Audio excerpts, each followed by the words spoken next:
So, Neemias, lovely to have you here on board. Thank you very much for the time availability. Welcome to Riga. Yes, sir. Thank you for having me, man. Yeah, and I would like to start from the last game, the last emotions against Estonia. Obviously, you wrote history by getting back to the round of 16. Can you drive me back to those moments, those feelings? Yeah, like it was a big game for us. We knew how much it mattered for us at the end that we would probably have to win that one last game. And just knowing that importance, like you build up the expectation for that last game, and we were kind of all excited about it. We had like a team meeting before the game. We spoke our minds, and we just let it all out, and we were ready to go. It wasn't an easy game. Estonia had it packed out. They're right next door, so it's easy for them to come and have a lot of fans. So it wasn't easy to play against them in that tough environment. But I thought we handled this. We handled it pretty well. Guys stepped up. Guys hit shots in the biggest moments, and it was a great victory for us. It looked like Tallinn rather than Riga. Like it was full of Estonian, like right in the stands of the arena. Yeah, kind of. Because we've been to Tallinn a couple of years ago, U18, the championship, and they pack it out. They're a basketball country, so they usually travel pretty well, and it wasn't easy. It was a lot of noise out there, and like I thought we handled it pretty well. Yeah, and let's say coming back to the opener, the first game that you had at Eurobasket 25, you had a crazy stat line: 23 points, 18 rebounds, 39 of efficiency, even 4 blocks to inspire the win against Czechia. I'm curious to know, how did you prepare, let's say, mentally for the challenge of this tournament? Yeah, like I said, I knew beforehand, like I would come and play the Euros. So I just wanted to come out here and be ready to help the team. Being an inside presence, going out there and grab a lot of rebounds, intimidate people from coming into paint, and just do my job, you know. Obviously, the team played all the qualification games, and they won a lot of big games without me. But when I was coming, I just wanted to help the team and become even better, become more competitive, and just be ready for these big games that the Eurobasket provides. Just being out on the big stage, playing against the best teams in Europe. I just felt like it was a good opportunity for me in general to evolve in my game and just get ready for the next season as well. Yeah. But like you said, like we wanted to come out here and get through the round of 16 and get through the group stage, I guess. And like that's the main thing. And if I'm not mistaken, you played a couple of games back in 2023 with the national team in the pre-qualifiers for Eurobasket, but this is obviously the first big tournament representing your country with the senior national team. Would you have ever imagined, let's say, growing up and evolving as a basketball player and as a person, that one day you would have been the leader, after all, of Portugal? No, at all, and not at all. Like growing up, like I would be really happy if I would make it back in Portugal and play basketball at a medium level. Being a professional over there, that would have been a huge achievement for me. When I picked up at basketball, I had no intentions of making it this far, but like you said, life comes at you in different ways, in crazier ways. So I feel like you just gotta keep being humble, keep being how do you say, having your feet on the ground and not really overthink stuff, and do the same thing that got you to this point. Like I said, being head down, keep working, and never take anything for granted. But like you said, I always want more. Like I'm not satisfied. I just want to keep evolving and see what comes with it. Yeah.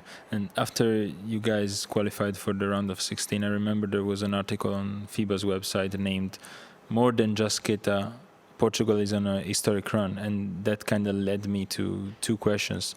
First of all, how historic is this achievement for you guys, and in which way this team is more than just Queta? Obviously, as you said before, the guy stepped up, but in which way is this team special?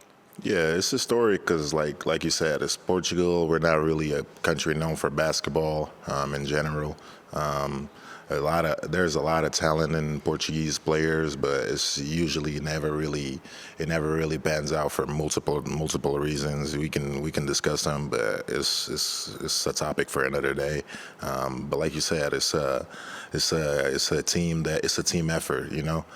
Guys stepped up, like Rafa did a hell of a job just going out there and owning up the game. That big time three from the damn near half court. They called him Curry. Yeah. But he's been working his tail off too. Like he's got a lot of big shoes to fill with his dad, and like his dad being who he is, and he's been working his tail off from the moment I met him.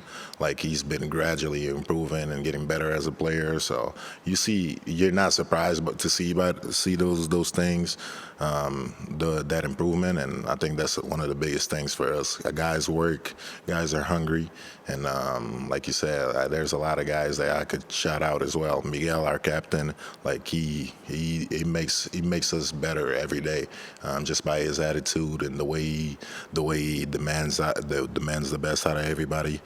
You also got guys like Brito, that's huge, plays a big time defense for us, and then Travante as well. Like the defense they be doing for us out there is amazing, and it makes my job so much easier. So like I could keep going on and on. Like we got a bunch of guys that can step up and make big time plays, and that's the main thing. Like we want to highlight the collective more than anything. Yeah, and let's say you are among the names that will be remembered in, let's say Eurobasket 25 being a tournament also, and especially for big men.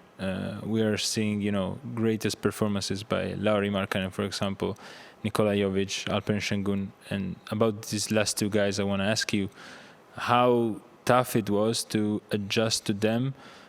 Having, if I'm not mistaken, you both faced them in the NBA as well. You had the opportunities to face them in the NBA. How was it, to adjust in the FIBA's landscape, also with, different dimension? Yeah, it's always tough to go against those guys. Like they are super talented. They got a lot of post moves. They make everybody around them better. Their teams are really good too. Like you said, in the NBA, it's a different game. You can have a little bit more help with other guys and stuff, but over here it's just a different game because you gotta really stay at home because the threes here will kill you. You can't really be out here doubling that much, I feel like. And you just gotta play him one-on-one and just make it tough on them, push them out, make them work for every bucket. And like you said, they're great players. There's a reason why they're all stars, and they're doing a hell of a tournament. You will face other, let's say, NBA familiar faces against Germany because you go up against guys like Franz Wagner, Dennis Schroeder, Tristan da Silva, for example. And Germany is probably the hottest team right now in the Eurobasket 25. They really like the up-tempo, high-scoring game. They've been together for a lot of years. How are you approaching such a challenge? What are the first, things that come to your mind when preparing for a game against a team like this? Yeah, it's not going to be easy when you're going against Germany. They're the world champions for a reason. Very well coached. A lot of talent, a lot of length, a lot of size, and like you said, they play a up-tempo game. We got to just be ready make them play our game. Be physical with them. Don't let them get easy layups in transition, easy scoring opportunities in transition. Slow the game down and make sure they work for every bucket. Like I said, they're a very well coached team, so they'll figure out ways to go around that. But we can't just let them get easy looks like that. And for us, we're just ready to play our game, play the same way we've been playing. We're not intimidated by Germany or anybody here in this tournament, and we're just ready to go out there and compete and be ready for what comes out with it. Yeah, I would like to conclude this great talk by, talking about also Boston, because you're receiving a lot of love from Portugal, of course, but also from Massachusetts, and social media. Every time they're connected, they're showing love, they're sending appreciation. Is there also Coach Mazzulla you talk to? throughout this tournament you managed to have conversation with him? Yeah, I spoke with him a couple times. He's always sending me messages of like appreciation or love or just ready for me to keep getting better. What he sees on me, what I need to improve on, and that's a great relationship that we have. Like he always pushes me to be better as a player, and that's something I really don't take for granted because he doesn't really have to do all that, and that's a big bonus for me. Do you believe this stage, being here representing your country at Eurobasket against the best players in the world, is let's say the best preparation for a season where you could fight for a place in the starting five also for Boston? Yeah, I think so. Like you said, after this off season, having that time off with the surgery and just being out there without playing basketball, I think I rested enough, and I think I've been working on my game ever since then. Just keeping on improving the little aspects I needed to put myself in the best position for next year to be like a breakout year for me. Like I think I got all the tools to go out there and compete with the best, and after that it's just having the little details tuned up, being ready for 82 games. It's a lot of games, and just knowing that I'll be playing most of the nights is going to be big for me because I know I can go out there and just play my game, not even think about anything, because it's going to be an important year for us. Yeah. Can't wait for that. Thank you, Neemias. Obrigado. Best of luck. Grazie. Thank you.